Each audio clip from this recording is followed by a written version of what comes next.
नमस्कार दोस्तों, यदि आप चैनल पर नए हैं तो वीडियो शुरू करने से पहले चैनल को सब्सक्राइब करें और बेल आइकन को प्रेस करें। देश में सिक्कों की अहमियत घटती जा रही है। लोग नोट रखना ज़्यादा पसंद करते हैं। क्या आप जानते हैं इन कॉइन्स को बनाने में गवर्नमेंट का कितना खर्चा होता है? तो इसका आंसर आरटीआई डालकर पूछा गया था कि 1, 2, 5 और 10 रुपए के सिक्के के निर्माण में कितना रुपए खर्च होता है।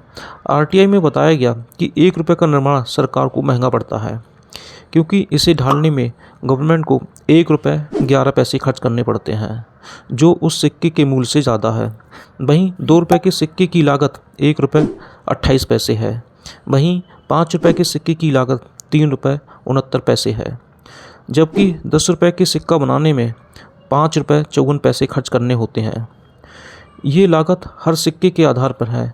अगर नोट छापने की बात करें तो 2000 रुपये के एक नोट छापने में सरकार को 4 रुपये 18 पैसे खर्च करने होते हैं। 500 रुपये के एक नोट छापने में खर्चा 2 रुपये 57 पैसे आता है। वहीं 100 रुपये के नोट को प्रिंट करने का खर्चा 1 रुपये 51 पैसे आता है। 10 रुपये का एक नोट छापने का खर्चा 1 रुपये 1 पैसे आता है। वहीं 20 रुपये के एक नोट छापने का खर्चा 10 रुपये के नोट से भी कम पड़ता है। क्रिप्टो करेंसी के जाल से बचाने के लिए सेंट्रल बैंक ने अपनी डिजिटल करेंसी इंट्रोड्यूस की है। इसका नाम CBDC यानी सेंट्रल बैंक डिजिटल करेंसी है, जो एक डिजिटल टोकन के रूप में जारी की गई है और इसे ही कानूनी मुद्रा माना जाएगा। क्रिप्टो करेंसी के विपरीत इसके मूल्य में कोई उतार चढ़ाव नहीं आएगा। ई-रुपये को उसी मूल्य पर जारी किया जाएगा जिस पर वर्तमान में करेंसी नोट और सिक्के जारी होते हैं। डिजिटल करेंसी का फ़ायदा ये होगा, अब कैश का सर्कुलेशन कम होगा और वर्चुअली ट्रांजैक्शन होंगे। इससे ट्रांजैक्शन कॉस्ट में कमी आएगी। डिजिटल रुपये में फिजिकल नोट वाले सारे फीचर होंगे। लोगों को डिजिटल रुपये को फिजिकल मनी में बदलने की सुविधा भी होगी। अभी तक की योजना के मुताबिक डिजिटल करेंसी के लिए अलग से बैंक खाता खुलवाने की ज़रूरत नहीं होगी। डिजिटल रूप में जैसे हम अपने बैंक अकाउंट में कैश देखते हैं, वॉलेट में अपना बैलेंस चेक कर सकते हैं। भारतीय रिजर्व बैंक की ओर से देश में डिजिटल इकोनॉमी को बढ़ावा देने के लिए पायलट प्रोजेक्ट के तौर पर डिजिटल रुपये की शुरुआत 1 दिसंबर से आम आदमी के लिए हो गई है। आरबीआई ने इससे पहले 1 नवंबर 2022 को थोक सेगमेंट में डिजिटल रुपये का पायलट प्रोजेक्ट शुरू किया था। आरबीआई द्वारा लॉन्च डिजिटल रुपये का उपयोग देश में दुकानों से लेकर हर तरह की खरीदारी के लिए किया गया है। ये डिजिटल रुपया एक लीगल टेंडर के तहत जारी हुआ है। ये डिजिटल टोकन के रूप में काम करेगा। देश में ई-रुपये की सुविधा national payment corporation of India की ओर से दी जा रही है। NPCI ई-रुपये के पेमेंट के लिए एक QR कोड जारी कर रहा है। डिजिटल रुपया का नोट और सिक्कों का डिजिटल या इलेक्ट्रॉनिक रूप है।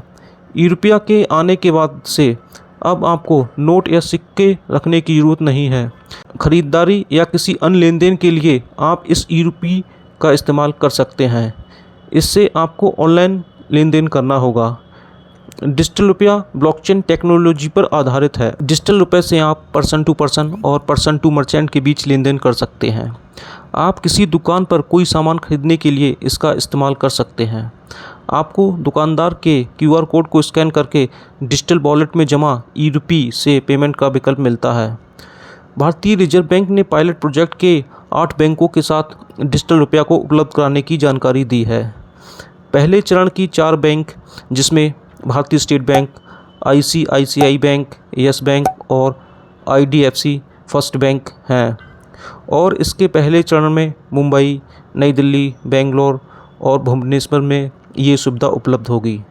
वहीं दूसरे चरण में bank of Baroda, union bank of India, SDFC और कोटक महिंद्रा बैंक के जरिए डिजिटल रुपये मिलेगा। वहीं दूसरे चरण में अहमदाबाद, गंगटोक, गुवाहाटी, हैदराबाद, इंदौर, कोच्चि, लखनऊ, पटना और शिमला में डिजिटल रुपये मिल सकेगा।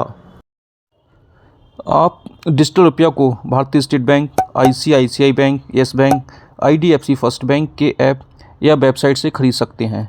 इसके लिए कस्टमर्स के मोबाइल या किसी अन्य डिवाइस में बैंकों द्वारा एक डिजिटल वॉलेट में उपलब्ध कराया जाएगा। कस्टमर्स अपने बैंक के वॉलेट में इस डिजिटल करेंसी को रख सकते हैं। ये करेंसी इन बैंकों की ओर से अवेलेबल ऐप्स में सेफ होगी। यूजर्स बैंकों की ओर से उपलब्ध ऐप्स, मोबाइल फ़ोन और डिवाइस में डिजिटल वॉलेट के माध्यम से ई-रुपए के साथ लेन देन कर सकेंगे और इसे आसानी से एक दूसरे को भेजकर सामान खरीदा जा सकेगा। कैश की तरह ही कस्टमर्स को डिजिटल मुद्रा पर कोई ब्याज नहीं मिलेगा और इसे बैंकों के पास जमा के तौर पर इस्तेमाल किया जा सकता है। डिजिटल करेंसी के सर्कुलेशन की गोपनीयता रखी जाएगी। इसके सर्कुलेशन पर आरबीआई का कंट्रोल होगा। ई-रुपए को आप अपने मोबाइल वॉलेट में रख सकेंगे। इसके अलावा यूजर इसे बैंक मनी और कैश में आसानी से कन्वर्ट करा सकेंगे।